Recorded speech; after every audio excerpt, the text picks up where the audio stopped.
آخری نبی آخری میسج لے کر اللہ کا پیغام لے کر آئے قرآن مجید کی شکل میں، اور آپ کی اپنی عملی زندگی وہ اسی قرآن کو انڈورس کرتی ہے کہ جو اللہ کا پیغام ہے وہ سرکار دو عالم وسلم کی زندگی ہے۔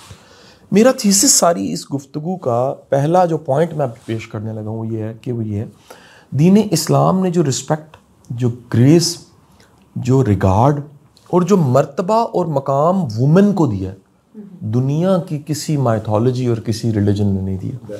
اب اگر پرابلم آتی ہے نا کہیں پر، ایک ایسا طبقہ ہے آپ جانتے ہیں جو کہتا ہے نہیں نہیں نہیں یہ اسلامک لوگوں کا پرابلم ہے، وہ ایکسپلینیشن غلط کر رہے ہوں گے، وہ ان کے اپنے ذہن کی ملاوٹ ہو سکتی ہے، دین نے ایسا کچھ نہیں کہا، یعنی دین نے گریس ہی رکھی ہے۔ اس کو میں ثابت کرتا ہوں، ریکارڈڈ ہسٹری میں آج تک دنیا کی کوئی ایک انسپریشن بتائیے، رول ماڈل جو اپنی صاحبزادی کے لیے چادر بچھا دیتے ہوں، میری بیٹی آئی، یعنی آپ یہ دیکھیں ذرا کیا رسپیکٹ کا لیول ہے کہ وہ چادر جس کو ہم کالی کمری کہتے ہیں، وہ چادر مبارک جس کو ہم کہتے ہیں کہ جی سرکار دو عالم صلی اللہ علیہ وسلم کی ایک شان یہ بھی تھی کہ آپ نے کملی اوڑھی ہوتی تھی، کتنی نعتیں لکھی ہیں، ٹھیک ہے کہ نہیں، کملی والے محمد کے اس طرح نعتیں ہیں سارے صلی اللہ علیہ وسلم۔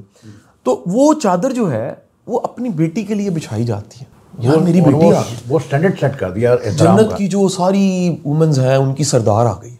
اچھا پھر آتے ہیں، اب آتا ہوں سب کے لیے جو کہا، تمام وومنز کے لیے فرمایا تم میں سے بہترین مرد وہ ہے جو اپنی عورت کے حق میں اچھا، یعنی ذرا کرائٹیریا چیک کریں، آپ نے ڈاکٹر صاحب ویلیڈیٹی کا سرٹیفکیٹ لے کے جانا نا، اگر گھر والی ویلڈ نہیں نہ کر رہی ہے آپ کو، گھر والی سٹیمپ نہیں لگا رہی تو آپ فارغ ہو۔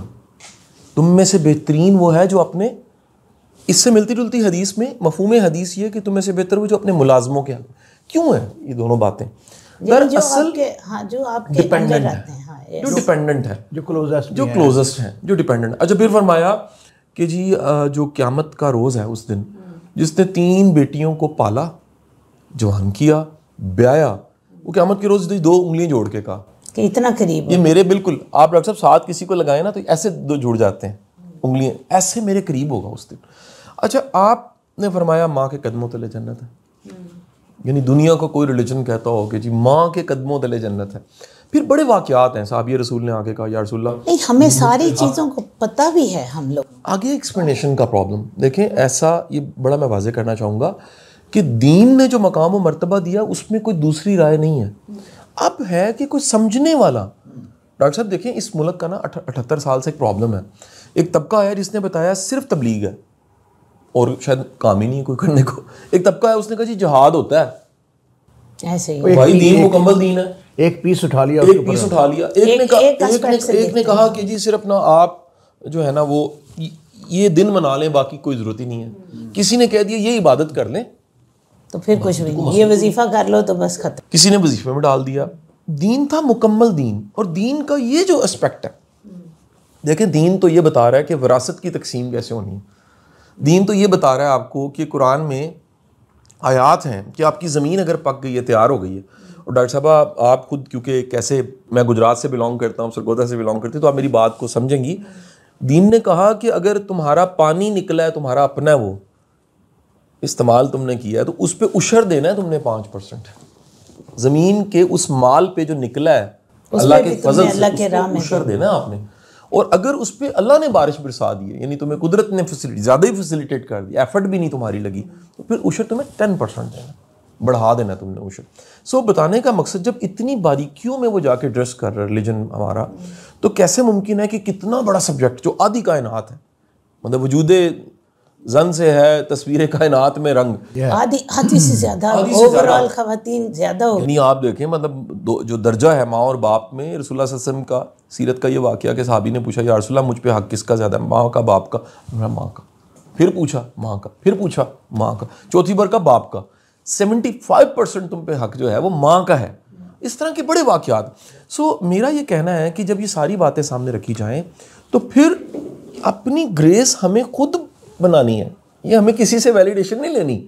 ہمیں اگر اللہ کے رسول کی نگاہ میں دین کے اینگل سے ذرا دیکھیں تو ہم کوئی عام ہے ہی نہیں، ہم قوموں کو بناتی ہیں، ہماری گود میں ہیرو سارے دنیا کے بنتے ہیں۔ یہ جو یہ پرسیپشن ہے یہ جو آپ نے کہا بچے ایسا سوچتے ہیں، یہ سارے ایسا سوچتے ہیں. نہیں، میری صرف نا، سوری فار دس انٹرپشن، کہ میں آپ سے نا ایک ان خواتین کے لیے جب وہ اس ڈپریشن میں جاتی ہیں نا انوائرمنٹ کے، میں ان کو کہتی ہوں، میں انہیں بتاتی ہوں کہ ایسی چیزوں سے آپ نے نیگیٹو نہیں ہونا، تندیے بعد مخالف سے نہ گھبرائے عقاب، یہ تو چلتی ہے تجھے اونچا اڑانے کے لیے. لیکن میں چاہتی ہوں کہ میرے پاس روزانہ ایسی خواتین میں دن میں پتہ نہیں 50-100 ضرور دیکھتی ہوں. ڈپریشن کیا ہے جی؟ بچہ نہیں ہوا تو عورت کو لگتا ہے میرا گھر ہی کوئی نہیں. انفرٹائل میرے پاس آتی ہیں بیچاریوں کی اوویرین فیلئر ہو گیا ہے، ان کو لگتا ہے کہ اب ہماری زندگی ختم. مرد میں 0 سپرم ہوا ہے تو اچھا نہیں، وہ عورت کا قصور ہے. بندہ ان کو، سوری اس وقت کسی مرد اور عورت کی وہ لڑائی نہیں چل رہی. مرد کیا کہتا ہے کہ بھائی آپ نے اگر باہر کسی کو بتایا نا تو تمہیں کھڑے کھڑے طلاق دے دوں گا. عورت جو ہے وہ سب کی باتیں سن رہی ہے پھر بھی بول نہیں پا رہی. میں چاہتی ہوں کہ قاسم علی شاہ ان کو ایک جملہ بتائے، کہ وہ جملہ بتائے جس کے اوپر وہ ایسے سٹینڈ کر لیں اور کہیں کہ میرا رب میرے ساتھ ہے، مجھے دنیا کی کوئی طاقت نہیں ہلا سکتی. دیکھیے میں تو ایک کامل میرا یقین ہے، اور ریسرچ سے بھی ثابت ہوتا ہے، گوگل پہ ڈھونڈ لیں آپ، اللہ نے عورت کو مرد سے بہت زیادہ مضبوط بنایا. اس کی جو مضبوطی ہے نا، سائنس کے ذریعے میں ثابت آپ کو میری بات فنی لگے گی لیکن یہ سچ ہے. اگر ایک بچہ مرد کو پیدا کرنا پڑ جائے نا، وہ استعفیٰ دے دے اس کام سے، کیونکہ جی میرے بس کا روک نہیں ہے.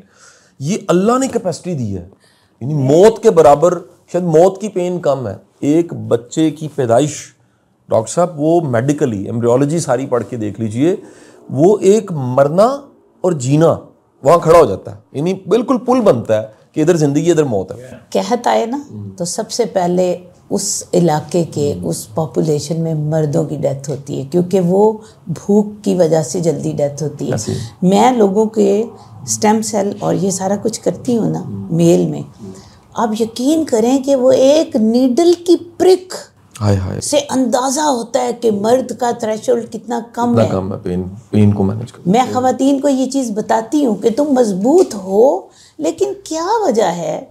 آنسو، وہ سمجھتی ہیں ہمارے آنسو نکل آتے ہیں. میں ہمیشہ انہیں میسج دیتی ہوں کہ آنسو نکل آنا اس بات کی گواہی نہیں ہے کہ تم کمزور ہو. بالکل، یہ کمزوری کا سائن ہی نہیں ہے. اٹس ناٹ کہ سمٹم کہ آپ اس کو سمجھ لیں کہ میں کمزور ہوں. آنسو جب نکلتا ہے نا تو وہ آپ کی اسپرچویلٹی اور آپ کی باڈی کا لنک ہے. ہاں، آپ کا سختی، اس کا مطلب ہے کہ آپ اتنی ویل لنکڈ ہیں، تو آپ سے زیادہ تو طاقتور کوئی نہیں ہو سکتا. کیا بات ہے. بلکہ یہ جملہ ہے جی، آپ کو میں پیش کروں واسف علی واسف صاحب کا. وہ فرماتے ہیں کہ نم آنکھ جو ہے نا وہ اللہ کی رحمت سے محروم نہیں ہو سکتی. آپ تو ملے واسف، وہ فرمایا کرتے تھے جس کی آنکھ میں نمی ہے نا وہ اللہ کی رحمت سے محروم نہیں ہو سکتی. میں نے صرف 7 لوگوں کو فالو کیا ہوا ہے اور اس میں ایک واسف علی واسف صاحب بھی ہیں. کیا بات ہے. میں بڑا ریگولر رہا ہوں جی، یہ ملے ہوئے ہیں جی. ڈاکٹر صاحب کی تو یادیں ہیں جی 80s کے دور میں. ڈاکٹر صاحب تو واسف علی واسف کو بالمشافہ ملتے رہے، ہم ان سے بڑی داستانیں کہانیاں اس وقت کی سنتے ہیں. اچھا، ایک اور بڑا خوبصورت جملہ ہے جی، وہ بھی بابا فرید کے شعر کا مفہوم ہے. وہ فرماتے ہیں فرید آنسو بہا تاکہ وہ جو ریت پڑی ہے اور نیچے سونے کی ڈلی ہے وہ ریت ہٹ جائے، سونے کی ڈلی نکل آئے. تو وہ سب لوگ جو ٹوٹتے ہیں اور ٹوٹ کے وہ نیکسٹ لیول پہ جاتے ہیں کہ نئی فارم میں ہوتے ہیں. میرا یہ خیال ہے کہ جو عورت ہے اللہ تعالیٰ نے اس کو بہت زیادہ کیپیسٹی دی ہے، برداشت کی، ظرف کی، اور سیلف لیس ہو کے کام کرنے کی. ہماری مائیں فنا کر دیتی ہیں اپنے آپ کو، خدا کی قسم ہم مڑ کے دیکھیں ڈاکٹر، فنا کر دیتی ہیں، بڑی ایکسٹریم لیول ڈیڈیکیشن جس لیول پہ وہ ساری ایفرٹ کرتی ہیں. سو میں تو سلوٹ پیش کرتا ہوں جی وہ تمام ہماری جو بہنیں ہمیں سن رہی ہیں، تمام جو پروفیشنلز ہیں اور تمام جو کام کرنے والی. ہاں ایک سوری میں آپ سے ہم نے نا، میں نے تفصیلاً تو گفتگو کرنی ہے کیونکہ ابھی ٹائم ہے کم، آپ نے کم ٹائم دیا ہے. صرف ایک مجھے سوال میرا کہ میں پیدا تو میں مسلمان ہوئی ڈیفینیٹلی، میں اگر چاہوں کہ میں مسلمان سے مومن تک کا سفر طے کروں اور آپ سے گائیڈنس لوں تو مجھے کیا کرنا ہے؟ کیا فرق ہے ایک مسلمان میں اور ایک مومن میں؟ اگر ایک شخص اپنی میچورٹی کی ایج میں سوچتا ہے کہ ناؤ آئی ہیو ڈیسائیڈڈ، لیکن اس کو سمجھ نہیں آتی، ٹھیک ہے، تو اس کے لیے مجھے وہ ٹپ دیں اور ڈفرینس بھی بتائیں. یہ میں آپ سے ایکچولی میرا بڑا ملنے کا خوبصورت سوال ہے. دیکھیں ڈاکٹر صاحبہ, اس کا جو کلاسیکل جواب ہے نا, وہ تاریخ کے اوراق میں اشفاق احمد صاحب کا وہ جملہ یاد آ جاتا ہے کہ کسی نے, وہ اشفاق صاحب نے ایک بابے سے پوچھا, جو وہ منجی جو ہوتی ہے نا اس کی پنیدی وہ مینیج کر رہا تھا, تو اس سے پوچھا, تو اس نے کہا کہ جی سمپل ہے, جو مسلمان ہے وہ اللہ کو مانتا ہے, اور جو مومن ہے وہ اللہ کی مانتا ہے. یہ ایک بڑا تھن لائن سا ڈفرینس ہے. جی, اللہ کو ماننا اور اللہ کی ماننا. اللہ کی ماننا. مجھے یہ لگتا ہے میڈم کہ جو مسلمانی ہے نا ہماری, وہ ظاہر کی دنیا ہے. اس میں ماتھے پہ محراب ہے, اس میں ٹخنے اونچے ہیں, اس میں ہاتھ میں تسبیح ہے, اس میں نمازیں ہیں, اس میں وضو ہے. جو ایمانی معاملہ ہے, مومن ہے, وہ اندر کی دنیا ہے. وہ آپ کی نیت کا اخلاص ہے, وہ آپ کی نیت کا وضو ہے. تو اس کا مطلب ہے کہ ہو سکتا ہے کہ کوئی شخص بائی برتھ ہی مومن ہو, اسے رب نے یہ چیز دی ہو. ابھی آپ نے ایک چیز کی تفصیل, میں آپ کی باتوں سے ہی فوراً میرے دل میں ایک خیال آیا کہ مسلمان وہ ہے جو اللہ کو مانتا ہے, اور مومن وہ ہے جو اللہ کو جانتا ہے.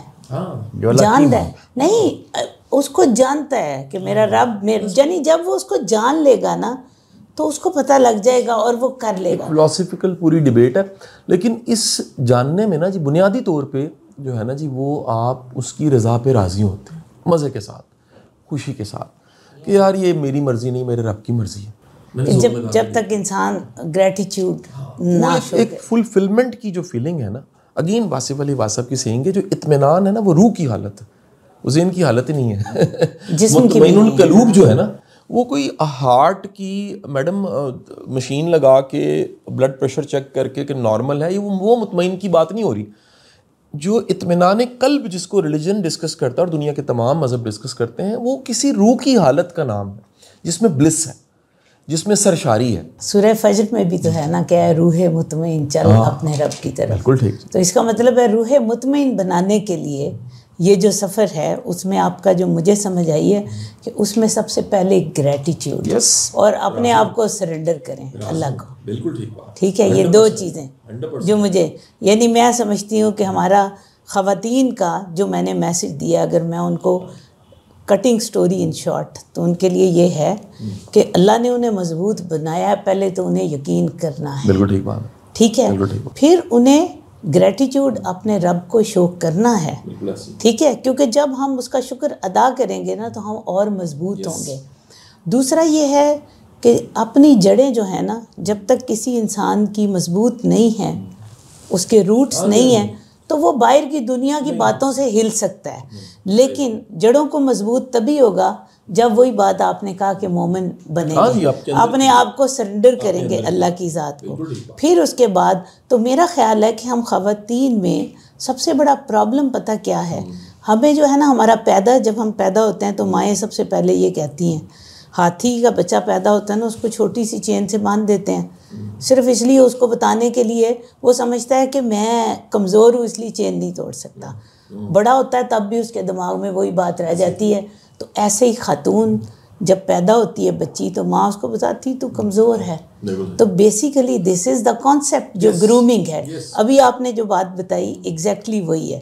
تو آپ کی باتوں پہ اگر عمل کریں اور خواتین روز یہ مشق کریں کہ میں مضبوط ہوں, اور مجھے اللہ کا اس بات پہ شکر ادا کرنا ہے, اور خود کو رب کے حضور سرنڈر کرنا ہے, اور اس کے بعد ساری چیزیں اللہ پہ چھوڑنی ہے. ادھر سے سنے لوگوں کی بات, ادھر سے نکال دے اور اپنی منزل کی طرف لے.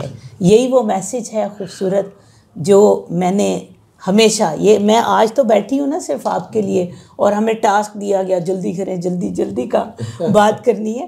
لیکن جب کبھی بیٹھیں گے نا 1 on 1 اور پیاری سی گفتگو کریں گے, اور آپ لوگوں کے ساتھ آپ کی انشاءاللہ سیمینار میں لے کر آؤں گی, تو ہم خود بھی سوال پوچھیں گے جو ہمارے دلوں میں ہیں کہ کیا وجہ ہے کہ ہمارے لوگوں کے, ہمارے مذہبی اسکالرس کے بھی ہاتھی کے دانت کھانے کے اور دکھانے کے کیوں ہوتے ہیں, اور ہم ان چیزوں کو کیسے ایسے لوگوں کے ساتھ جو معاشرے میں پازیٹیوٹی پھیلاتے ہیں ان کے ساتھ لگ کے جڑ کے اپنی دنیا اور دین دونوں کیسے بہتر کر سکتے ہیں. بڑا اچھا لگا جی, ویری انٹلیکچوئل ڈسکشن. ڈاکٹر صاحب کا میں کہتی ہوں کہ انہوں نے یہ تھینک یو ویری مچ کہ آپ نے مجھے ملایا, اور میں ان کو بڑے دنوں سے کہہ رہی ہوں, وہ کہہ رہے تھے پیچ اپ نہیں ہو رہا ابھی ایسے چیزیں. آنر جی, بہت شکریہ, تھینک یو.